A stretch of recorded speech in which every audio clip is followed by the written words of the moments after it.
Computer science videos here today to show you guys in this tutorial how to use Microsoft Stream for Office 365 on a Mac computer. Tutorial 7, move the video. Without further ado, let us start the video. So in this tutorial, you need to have access to a Mac computer, have access to an account for Microsoft Office 365. Now this company works with a business. We can now start the tutorial. Let's now go onto the dock. Go to Launchpad, go to the web browser, which is Google Chrome in this case. Now we can go to office.com and let's just make sure that we are signed into the account. Now let's go to the left-hand side navigation menu, click on Applications, go to All Applications, scroll to Explore all the applications.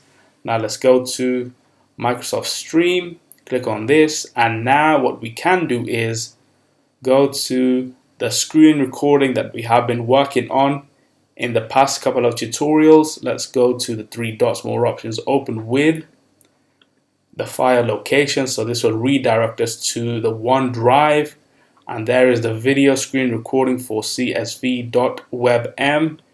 If I now click on this, click on more options, we can move to, but before we do anything, let's now click on new, create a folder, call this screen recording,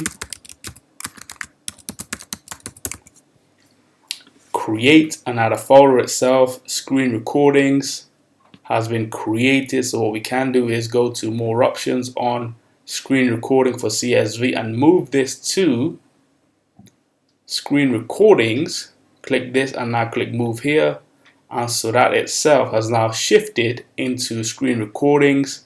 And so that's how you move a screen recording within OneDrive from its original folder to a new folder.